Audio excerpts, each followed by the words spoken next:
Halo netizen, ini adalah all new Kia Carens. Nah, ini adalah Kia Carens generasi keempat yang sekarang lagi diperkenalkan di acara Jakarta Auto Week 2022. Dan rencananya Kia Indonesia itu akan memasukkan dua jenis mesin untuk Carens ini. Yang pertama adalah mesin turbo bensin dan ada mesin turbo diesel juga. Nah, tapi kita sekarang fokus ke yang versi bensin ini dulu ya. Nah, untuk tampilannya juga ini beda banget sama Kia Carens yang generasi ketiga dulu ya. Dia jauh lebih mengotak, jauh lebih ala-ala low SUV gitu ya, dengan roof rail, black lighting di samping, dan mukanya ini juga unik sekali, beda sama Kia-Kia biasanya. Tapi dia memiliki garis DRL tuh yang khas Kia ya, mirip seperti DRL-nya Sonet juga, berlekuk nggak asal lurus doang, dan dia juga sudah menggunakan logo Kia yang baru. Untuk lampunya, dia sudah menggunakan lampu LED reflektor di bagian lampu utamanya, lampu seinnya juga sudah LED di bagian atas, nyatu sama DRL, dan di bagian bawah juga ada fog lamp LED. Di depan sensor parkir ada 4 titik. Lanjut ke samping lagi, dan yang gue suka dari Kia Carens ini adalah bentuk cupnya ya. Dia modelnya clamshell bonnet seperti Sonet dan Seltos ya. Dan by the way, Carens ini juga berbasis dari Kia Seltos yang sama-sama rakitan India juga ya. Nah, untuk yang masuk ke Indonesia juga kita udah mendapatkan velg two-tone 16 inci seperti ini. Modelnya tuh lumayan oke, berukuran 16 inci, dan bannya itu memiliki ukuran 205 65 R16. Untuk rem depan belakang sudah disc brake di semua varian dan sudah lengkap dengan ABS, EBD, brake assist, traction control, stability control, dan hill start assist. Di bagian samping juga ada black lighting. Jadi dia mengubah tema Carens yang dulu mobil keluarga banget, sekarang jadi mobil keluarga yang sedikit adventurous ya. Di bagian bawah juga ada list warna silver. Untuk spion dia ada lampu sein di bagian sampingnya. Di bagian kaca juga ini kotak banget ya, dan pintu depannya juga mirip seperti pintu depannya Kia Seltos karena lekukan kaca atas ini juga kasar banget, khas Seltos. Di bagian atas juga ada roof rail. Dan apakah di sini bisa memuat beban? Oh, ternyata tidak bisa karena sini tulisannya ya, caution do not load. Jadi ini sama seperti roof railnya Kia Sonet ya. Di bagian belakang sudah menggunakan disc brake. Dan untuk tampilan belakangnya juga ini sedikit menuai kontroversi ya, karena bentuknya juga beda jauh dibandingin Kia Carens yang lama. Dan tapi yang gue suka adalah lampu belakang ini patternnya unik banget gitu ya, nggak kayak Kia yang lainnya gitu. Dan dia juga sudah LED semua untuk lampu sen dan lampu senja sama lampu remnya. Di bagian kaca sudah lengkap dengan wiper sama defogger belakang, ada high mount stop lamp. Di bagian atas juga ada antena shark fin. Di bawahnya ada logo Kia yang baru, ada emblem Carens di sebelah kiri, dan lampu plat nomor memang masih bohlam. Ada kamera mundur, dan di bagian bawah ini juga ada aksen kayak chrome tapi ada diamond effect seperti ini ya. Sensor parkir di belakang ada 4 titik dan sudah lengkap dengan lampu kabut belakang. Oke, sekarang kita masuk ke bagasinya, kita lihat ya. Dia tombolnya udah elektris, dan ini lega loh bagasinya. Dia bibirnya juga nggak begitu tinggi, jadi cukup rendah. Dan untuk pelipatan jok baris ketiganya gampang sekali, tinggal pakai tab yang ada di sebelah sini, dan kita bisa ngelipet jok baris ketiga ini 50-50, untuk baris keduanya 60-40. Di bagian bawah dari lantai bagasi ini juga ada tempat penyimpanan bersekat seperti ini, mirip seperti di low MPV kekinian. Ada subwoofer, ada seat belt, dan sayangnya belum ada lampu bagasi ya, dan belum ada power outlet di bagasi juga. Tapi udah lengkap dengan tethering hook seperti ini. Oke, sekarang kita tutup aja ya. Nah, untuk rom mesinnya kita lihat di Kia Seltos ya, karena sebetulnya dia memiliki mesin yang sama seperti Kia Seltos yang dijual di Indonesia, yaitu 1400 cc 4 silinder dengan turbo. Tenaganya sekitar 140-an horsepower dengan torsi sekitar 242 Nm. Dan untuk mesin dieselnya dia menggunakan mesin yang sama seperti Kia Seltos diesel, 1500 cc 4 silinder turbo diesel dengan tenaga sekitar 115 PS dan torsi 250 Nm. Untuk transmisi, yang bensin itu menggunakan transmisi kopling ganda 7 percepatan, yang diesel menggunakan transmisi torque converter biasa 6 percepatan. Jadi secara spek ya ini bener-bener kayak Seltos banget dari mesinnya gitu ya. Oke, sekarang kita tutup dan kita lihat ke interiornya Kia Carens. Oke, sekarang kita masuk ke interiornya Kia Carens, dan ini juga beda banget sama Carens sebelumnya. Lebih mirip seperti semi Sedona in a good way gitu loh. Jadi beda banget dibandingin beberapa model Kia juga ya. Dan dia tuh ada opsi interior two-tone seperti ini, hitam dengan aksen ivory atau putih gading. Untuk di bagian joknya juga dia sudah cukup oke modelnya. Jadi kulitnya sangat bagus dan ada side airbag juga, lengkap dengan aksen perforated di bagian tengahnya. Untuk pengaturan joknya masih manual ya, dia ada height adjuster, recline, dan sliding juga. Oke, sekarang kita masuk ke interiornya dari Kia Carens terbaru ini ya. Nah, untuk interiornya juga ini sebetulnya lumayan familiar dengan beberapa model Kia ya. Contohnya dari setirnya ini modelnya tuh kayak Sonet dan Seltos juga. Pengaturannya juga lengkap ya, dia bisa tilt dan teleskopik. Terus di bagian sebelah kirinya juga ada switch untuk audio steering switch, tombol volume dan ganti track atau angkat tutup telepon. Di sebelah kanan juga ada pengaturan untuk MID dan cruise control. Di belakang setir belum ada pedal shift, tapi untuk tuas-tuasnya ini udah lengkap banget ya. Nih sudah lengkap dengan lampu otomatis, fog lamp depan dan fog lamp belakang. Di sebelah kiri juga ada tuas wiper, ada intermittent timernya, wiper belakang. Untuk instrument clusternya, karena ini mobilnya lagi dalam kondisi mati, sayangnya kita nggak bisa lihat gitu ya. Tapi akan gue tampilin gambarnya, kurang lebih tampilan itu seperti ini. Jadi di sebelah kiri dan sebelah kanan itu ada speedometer dan tachometer digital yang ala-ala kalkulator gitu ya. Jadi di tengahnya itu memang MID berwarna, tapi di kiri kanannya itu dia masih dot matrix gitu ya. Cukup oke, dan dia juga punya 3 warna ya, tergantung mode berkendara yang lagi kita pilih. Di sebelah kanan ada pattern yang sangat unik di bagian dashboardnya, dan itu juga berlanjut di dashboard yang sebelah kiri. Nah, di bagian sini juga ada ventilasi AC yang bisa dibuka tutup, serta di bagian atas ini juga ada storage kecil yang bisa buat naruh koin gitu ya. Cuma sayangnya dia bukan cup holder kayak di sisi kiri. Tapi untuk pairnya ini juga solid banget sih, gue suka. Di bagian bawah sini juga ada tombol engine start button, tombol traction control, dan ada ambient light di bagian sini ya. Jadi nyambung di bagian bawah list silver ini.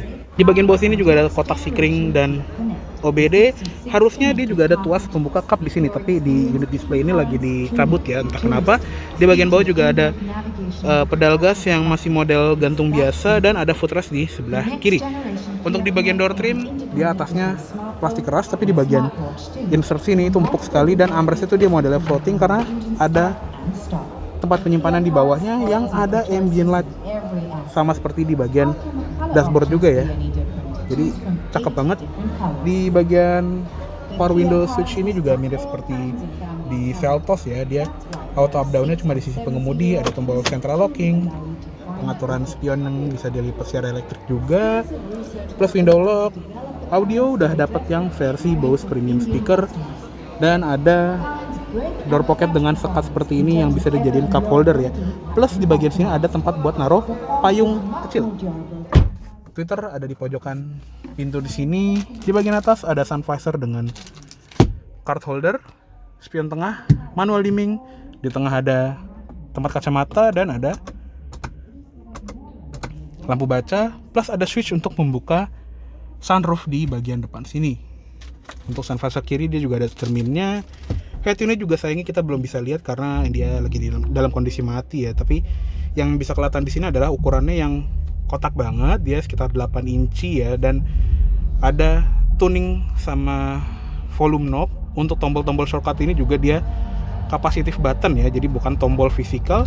Di bagian bawah ada tombol hazard dan ada ventilasi AC di bagian bawah head unit. Untuk AC juga di sini kelihatan nih dia sudah menggunakan automatic climate control single zone, ada buat fan speed dan temperaturnya di sini, arah AC lengkap, ada sirkulasi udara, defogger depan belakang, mode AC.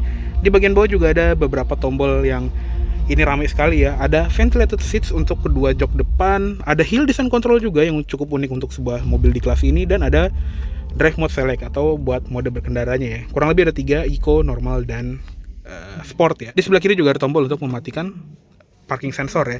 Ada 2 buah USB di sini, USB A dan USB Type C, dan ada power outlet 12 volt biasa. Plus di bawahnya juga ada wireless charger yang bisa mengecas handphone kita tanpa kabel. Untuk tuas transmisi seperti ini ya cukup mirip seperti model-model Kia kebanyakan ya, dan seperti yang gue bilang tadi, karena ini yang versi bensin, dia menggunakan kopling ganda 7 percepatan, sedangkan yang diesel di sebelah kiri sana dia menggunakan transmisi 6 percepatan otomatis biasa.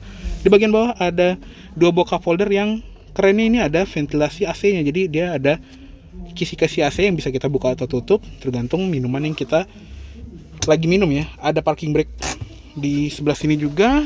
Terus di bagian center console ini lumayan besar dan ada lantai yang bisa dicabut seperti ini, yang kalau ditutup memang kurang rapi ya karena ada bagian parking brake-nya agak masuk gitu, tapi it's okay, cukup versatile, dan sayangnya dia nggak bisa diatur maju mundur, tapi ini udah empuk kok karena dia sudah dilapis kulit.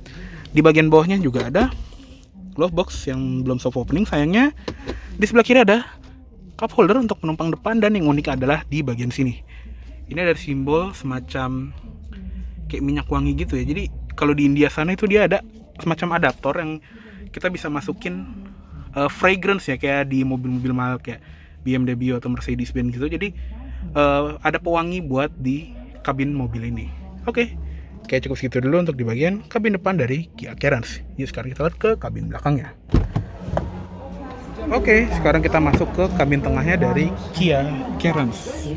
Nah, ini juga sangat lega ya di baris kedua dari Kia Carens ini.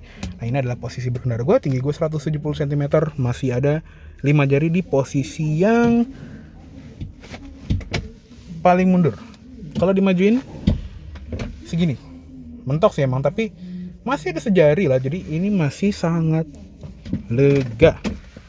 Di belakang jok depan juga ada seat back pocket di kanan dan kiri, dan di belakang center console ini ada knob untuk AC double blowernya yang unik gitu ya, naruh di bawah sini. Dan untuk ventilasi AC-nya sendiri tuh ada di atas ya, dia modelnya tuh rata plafon gini, jadi sangat rapi. Di bagian bawah juga ada 2 buah USB Type C, ada apa nih? Di sini tuh ada kayak tempat naruh barang, tapi di dalamnya ini ada ventilasi buat AC gitu, jadi kurang lebih mirip seperti cup holder yang di tengah. Jadi ada aliran AC yang bisa dihembuskan ke sini. Ini unik sekali ya. Oke, lanjut ke atas, ada grab handle dengan gantungan. Di bagian tengah sini juga ada lampu kabin yang LED. Terus di bagian pintu yang gue suka adalah ada sunshade. Ini keren sekali.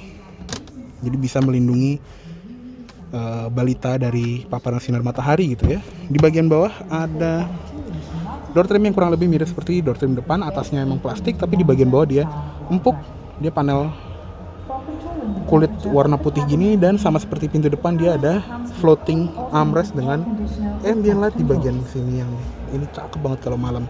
Ada switch power window, handle pintu warna silver seperti ini, dan ada audio dari Bose juga di belakang. Ada 2 buah cup holder. Oke, terus di bagian jok tengah ini juga emang belum ada armrest, tapi lengkap dengan head restraint adjustable. Di belakang ada 3 ya. Untuk seatbelt tengah ini sayangnya masih di gulung seperti ini, jadi masih 2 point, belum 3 point seperti mobil-mobil kekinian gitu ya. Tapi udah lengkap dengan Isofix buat jok bayi. Oke, sekarang kita masuk ke kabin baris ketiga. Nah, sekarang kita akan masuk ke kabin baris ketiga dari Kia Carens ya. Nah, yang uniknya adalah metode pelipatan dari jok baris kedua ini. Jadi kita bisa ngelipet dengan tuas yang ada di sini, tapi kalau misalnya mau males-malesan gitu ya, kita tinggal pencet tombol yang ada di bagian sini aja. Nanti dia akan terlipat secara otomatis. Elektrik, simple, dan kita tinggal langsung masuk ke kabin baris ketiga. Jadi benar-benar gampang, mirip seperti pelipatan yang ada di Hyundai Palisade gitu ya. Nah, ini adalah posisi jok baris ketiga yang paling rebah dan jok baris kedua yang agak dimajuin ya. Ini lega sekali. Di sini masih ada 4 jari dan benar-benar nyaman di belakang sini. Headroom juga masih ada sekitar 4 jari, jadi masih cukup oke. Di bagian seatbelt ini untuk seatbelt penumpang baris kedua ada USB Type C charger di baris ketiga, nggak cuma di kiri tapi di sebelah kanan juga ada cup holder di kanan dan kiri juga, dan penumpang baris ketiga juga dapat seatbelt 3 titik.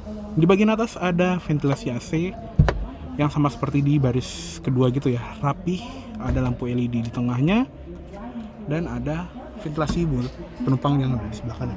Oke, sekarang kita keluar aja yuk. Dan ini juga berfungsi dari belakang, gampang banget untuk melipatnya.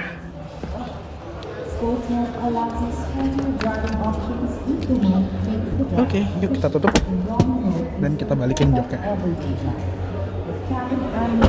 Oke, kayaknya cukup segitu dulu untuk review dari Kia Carens generasi keempat tahun 2022 ini. Mohon maaf apabila ada salah kata-kata atau dalam menyampaikan review. Terima kasih banyak telah menonton. Sampai jumpa di video selanjutnya.